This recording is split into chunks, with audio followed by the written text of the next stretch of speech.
Welcome,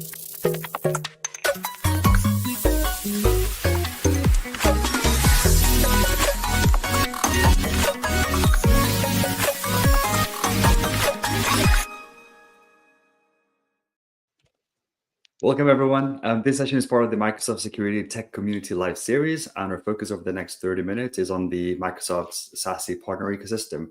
My name is Fernando, and I'm delighted to be your host today. I'm a senior product manager in the Microsoft Security organization, and my responsibilities are centered around building integrations with our independent software vendor partners. And I am joined today by my expert colleagues, Rashmi, Bruno, and Abhijit. So I'll ask them to do a quick introduction now so you know who you're talking to.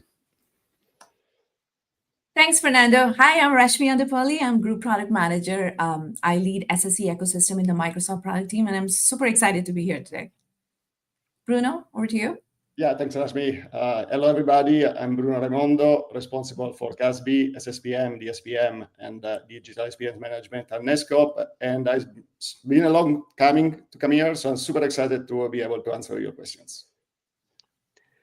Hey, my name is Abhijit Kumar Sinha. I'm a principal product manager at Microsoft, leading the branch connectivity solution of Microsoft's SSE product.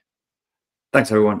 Just for a reminder, this session is being recorded and will be available on demand afterwards. The format today will follow a standard Ask Me Anything or AMA kind of session where we'll be taking questions from you live and answer them to the best of our ability. So again, this is a great opportunity for you, experts in the IT and network security business, decision makers, to ask us any questions and learn more about what we're doing with our partnerships in the SASE space.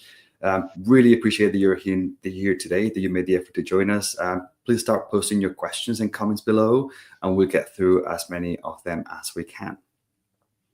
Alrighty, to get us started, let's start with this one, right? It's great to see this variety of partners joining our ecosystem, the Microsoft SASE partner ecosystem. We announced some of that at Ignite a couple of weeks ago at our conference, spanning routing, SD-WAN, connectivity, DLP, threat protection, startups. Rashmi, perhaps you can answer this one. What drove the need for these partnerships? Oh, that's a fantastic kickoff question. So we actually started to look at where we can meet our customers, and we looked at the entire end-to-end workflow. And so we decided that, okay, first you have to look at where the traffic's coming from. So that's where our connectivity and the SD-WAN partnerships originated. Then we looked at the next set of functionality that customers are really looking for in the GSA platform, so that it's unified, it's flexible, it's optimized. And, we joke about it, it's UFO, but that was the whole idea. So ATP, or Advanced Threat Protection, and DLP came along. And then we are looking at the next set of functionalities that probably make the most sense to be a part of this unified platform. And that is how our whole journey started. So to basically answer your question, we looked at certain areas which were like top of mind for multiple customers, and we are also looking at areas that should be rolling out in the next year in areas which are of most importance to our customers. Thank you, Rashmi. Great answer. Bruno, Abhijit, anything to add over there, or should we move to the next question? I can add to that. Yeah, thanks a lot. So I will say that while, especially on the component of the partnership that tie us together, we all are investing in making our platform in isolation easier, but to make it easier to use, but to make it to remove the complexity of managing multi-vendor environments is something we can only do in collaboration. And so that is really doubling down on the concept of ease of use and making sure that we take away the complexity of the integration by doing the integration ourselves and providing customers with a simplified experience is what is driving this, is to address the broader market. Thank you, Bruno. Let's double click on that and stay with you, Bruno, for a minute. How does the Microsoft Netskope integration enhance protection against newer and emerging cybersecurity threats, especially those around that exploit the zero-day vulnerabilities? Yeah, so let's consider the traditional how traditionally threat protection is handled. User go on a risky site, download content, or a risky application, download content which is malware or is malicious. The traditional antivirus will detect that event on the device, which is already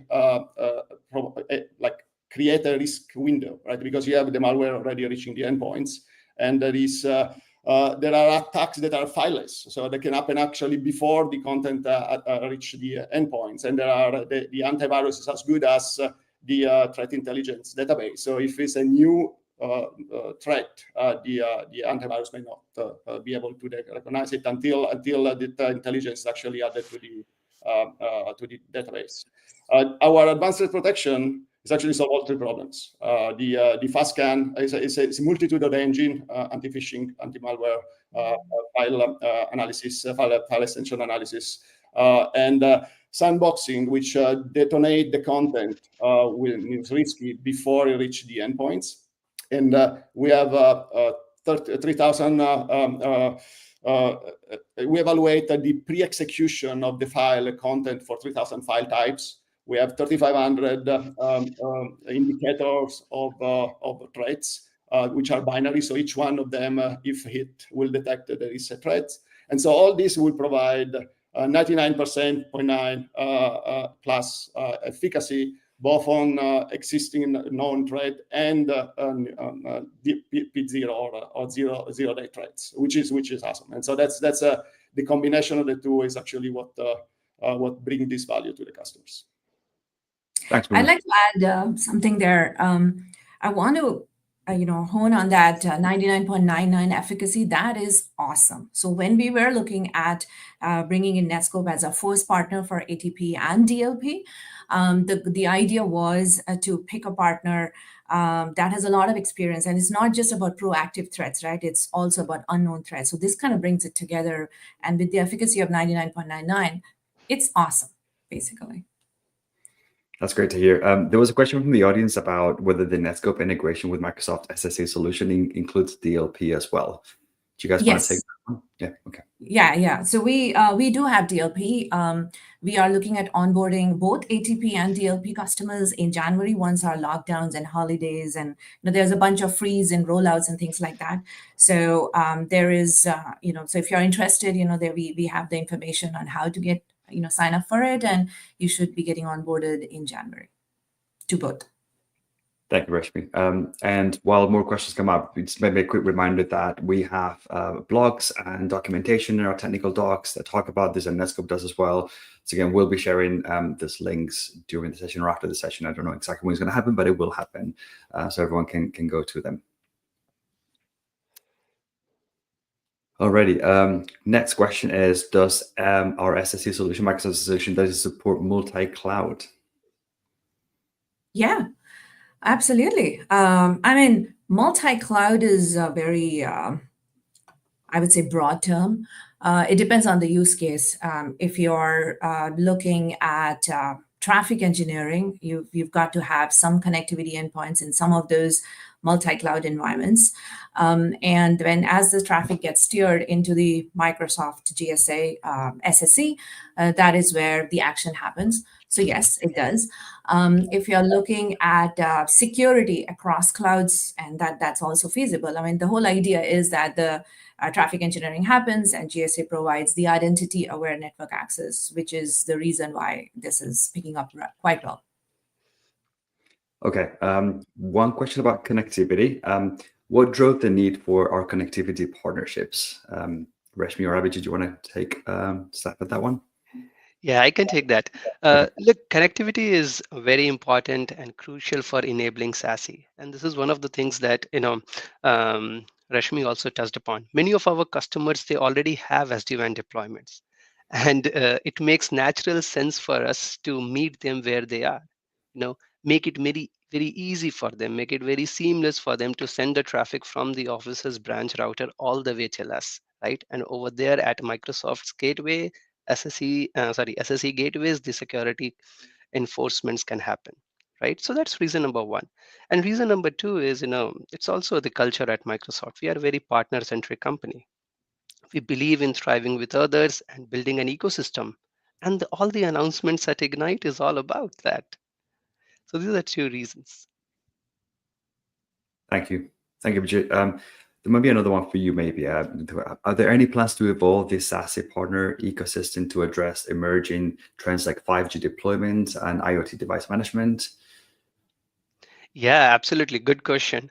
Look, SD-WAN system, they already has a lot of device information from on campus, right? You have machines on the factory floors, you have barcode scanners on at warehouses, and many IoT devices and OT devices, for example, right?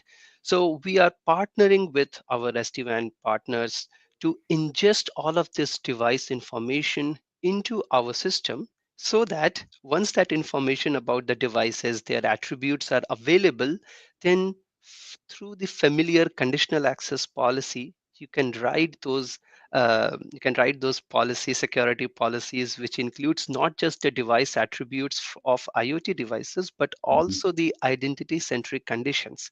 Think how powerful that scenario could be, right? One unified way to manage all your devices with identity mixed into it. And this is just one scenario. There are many others as well, right? We are making concerted effort to keep pace with all these evolving connectivity and security needs. It's a good question.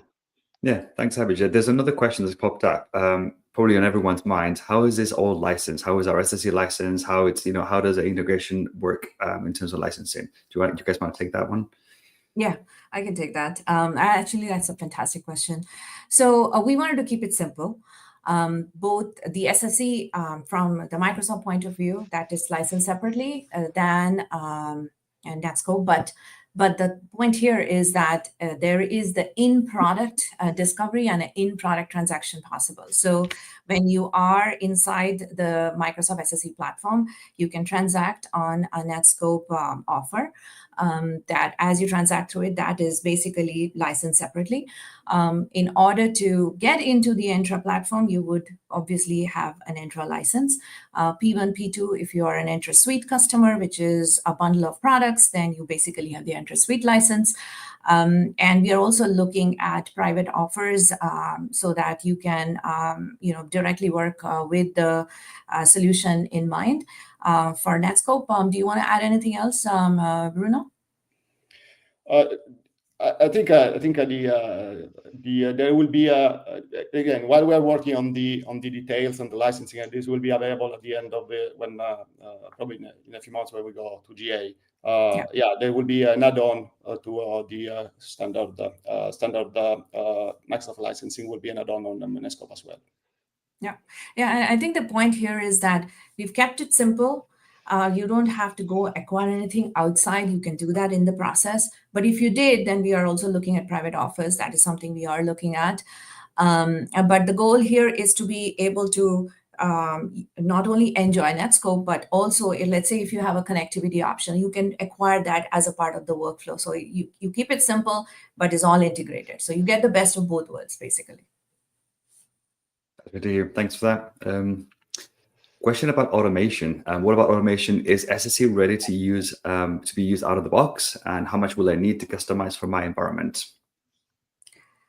Yeah, so absolutely. I mean, the SSE is a very broad term, but if you're specifically asking about the Netskope integration that we have done here, we are looking at a full plethora of possibilities to automate. In the preview that we have right now, it's very experience oriented, but the goal by GA would be to provide different kinds of tools to be able to automate. Our goals for GA is in the calendar year 2025. So that's when you'll see a bunch of other things that we will be releasing.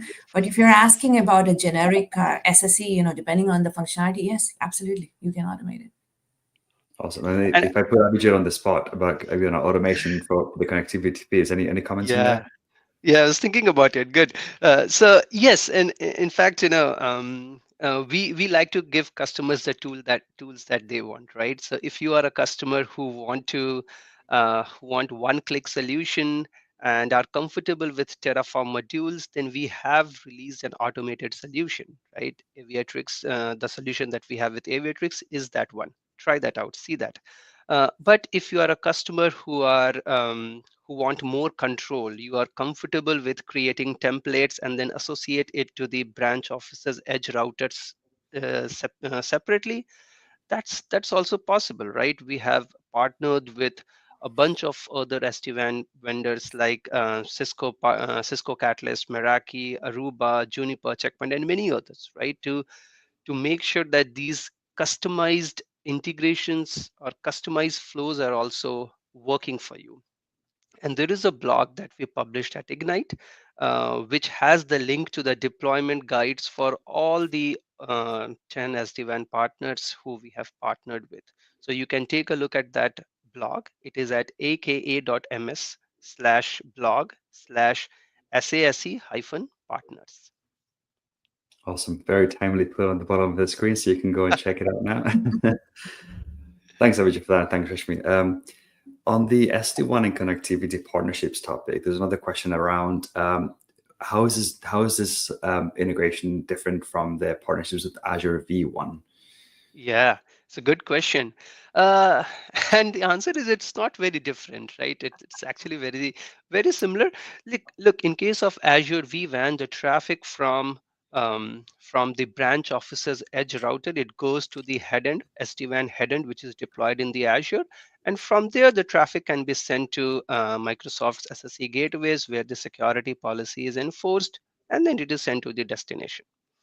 But if you are a customer who want and prefer direct to internet, then from the branch office's edge router, you send the traffic directly to Microsoft's SSE solution. And over there, all the security policies will be enforced. And from there, we can send it to the destination. So it's actually very similar with one less hop. Got you. We're making it simpler for customers, essentially. Absolutely. Are you ready? Cool. Let me go through the next questions. Bruno, I'm going to put you on the spot next. How do I get started with a Netskope integration? What do I have to do first? Where do I go? What do I do? Yeah, it's an easy, as Rashmi was describing earlier, it's an easy in product experience. There is a discoverable offering. You click on that offering, and all the magic happen behind the scene. Where tenant will be created, the policy capabilities that are Netskope generated will be visible on the GSA console. And so it's a very easy in product experience to enable both threat and DLP. It's right. one click for both. All right, and we mentioned that it's currently in preview, right? And we're expecting it to go GA. When was that again? In next year sometime, in calendar year 2025. And the best way to get started is go to entra.microsoft.com. That is where you go find the different Entra products, including the SSE, which the product name is Global Secure Access. And as soon as you go in there, you'll need to be onboarded. So you'll need to fill up the form where you request to be onboarded, and we'll do that in January after the holidays. And once you're onboarded, then automatically when you go into the entra.microsoft.com, you go into the Global Secure Access section, you should see a section for third party, which basically is a term we use for non-Microsoft solutions. And then as you go there, you'll see the logo of Netskope, and you click on it. And after that, it's just self-serve. I mean, it's so easy that you don't have to think. And then typically how you put together a policy, let's say you put together a web URL filtering policy, you would just do the same thing. The only difference there is that you will actually see that, oh, this is a Netskope solution that I'm picking. And then as you go through the whole policy workflow, you pretty much get all of the functionality, but it has this Microsoft look and feel there, and you go about it. Got you. And just to clarify, there's a public preview phase at the moment. There's a question about that. People are confused whether it's private, public. Microsoft has all the terminologies. Public previews is ready to use right now, and we'll go GA in the next few months. Is there a trial to get people onboarded and easy onboarded with this at the moment? Have we thought about that? So the preview is called, it's basically requires onboarding. So public preview is basically self-serve. So it's kind of between a private, which we've had with a few customers, and a public preview. So it's controlled basically. Our goal is to have another milestone when it is self-serve. That is when we officially call it public preview. That'll be sometime in calendar year, in maybe the first half of the year, and GA will follow shortly, basically. Nice. All right. Question from the audience. We already have an SSE solution. What is the benefit of the SSE solution with an Entra versus a standalone SSE? That's a great question. I'll take it, and then I'll let you add to it, Bruno. So you know what? The analogy that I use is a mall. So a mall, when you are looking for different options, you go into a mall and you have one-stop place where you can discover, you can mix and match, you can do multiple things out there, right? But let's say if you want to go into a standalone shop, go for it. So if you already have a standalone SSE and you don't see the need, that's totally fine. But our goal was to provide a unified platform with lots of choices, and we wanted to start with Netskope. Bruno, do you want to add anything? Yeah, no, I agree. I say it's a very good question. So I also have an analogy. If I drive a car, I may prefer a shifting or an automatic transmission, right? That shifting give me more control. The automatic transmission maybe got more comfort. So the integrated solution provide a easier user experience at the trade-off for less detailed controls. And so it depends where you are in the journey of the SSE adoption. If your security stack is always multi-vendor, so if you favor the control, the detailed control, the granular control of your solution, then the separate standalone solution is a better option. If you prefer an easy experience to take away the complexity of running a multi-vendor stack, then the combined solution is a better option. So it's depend on you. Yeah, well said. Understood. All right. Thanks for that. Maybe a question for the room. Anyone can take it, but probably, Reshmi, you might want to start by how will Microsoft ensure seamless interoperability for its SSE solution, RS solution, with other third-party security solutions beyond Netskope? Oh, wow. That's an amazing question. Okay, so what did we actually do in terms of like interoperability? So behind the scenes, there is a handshake that we're doing with Netskope. And there are some APIs that are generic that we will expand to other companies as we onboard them. And then there are some customizations that we are doing with Netskope. So in terms of interoperability, we basically take care of it behind the scenes. So we have a set of control plane APIs and we have a set of data path APIs. The control plane APIs are like for tenant onboarding or for the front end layers. And for data path, it's basically the whole traffic engineering. We are sending traffic over to the Netskope systems, and that is where the action is happening. And there is a certain exchange of information that's happening behind the scene, which is the whole seamless part, right? Like you don't have to think about, okay, how will this information get to me, or how will it get, how will it work with our systems, and how will the platforms talk to each other? All of that is seamless. So the same thing we are going to be doing with other areas of focus that we will enable, and with other partners that we onboard over time. And the goal here is that to be able to leverage a set of generic APIs, but also do some customized work. Now, would we do a lot of customization? No, the whole idea is to keep it simple. And so the goal would be to basically simplify this whole interoperability handshake. Yep. Awesome. Thanks, Reshmi, for that. If we take, there's a question that's quite interesting. I wanted to maybe take a little bit of a step back or more of a higher level view, but how do I think about security service edge or SSE in the context of zero trust? What role does it play? I can cover quickly. So zero trust is your goal, and SSE is the technology stack that enable the goal. So they are one is centrally with the other. Yeah, I mean, you're looking at it's like when you're starting, you're thinking you don't trust anyone, right? Like you assume breach by default. And as Bruno mentioned it, I mean, that's why you're using an SSE. But then as you get into the functionality, the principles or the fundamentals are basically in those models, right? Where you are thinking it's zero trust. And that is why you are setting up different kinds of policies. So you have the ability to now choose a threat protection policy or a DLP policy, and then add layers and layers to it to be able to go about it. Back to you, Fernando. Thanks for that. Yeah, there's a little more protective, maybe to build on that. Like one of the customers or the people in the audience asking, we're getting ready for a POC of SSE. What is a recommended approach? Again, thinking about that zero trust mentality. What would be our success indicator? How do I know that I'm doing that right? Yeah, so I think when you're doing a POC of SSE, are you doing internet access, private access? Is it internet-bound traffic, or is it a private WAN traffic? So those are the two things you have to think about. And then obviously the usuals of performance, latency. Where do you meet your users most, the user devices? So based on that would be, you would need to kind of come up with some success indicators. In terms of these integrations, I'd say if you already have an SD-WAN or a connectivity provider, I'm sure they are in one of our list for connections that you can set up with. So use that. And how seamless it is. Does it save time for you? Does it save cost for you? Those are some success indicators.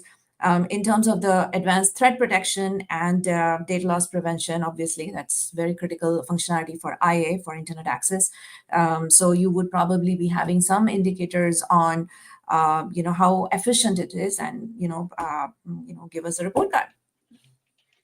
Yeah, well said.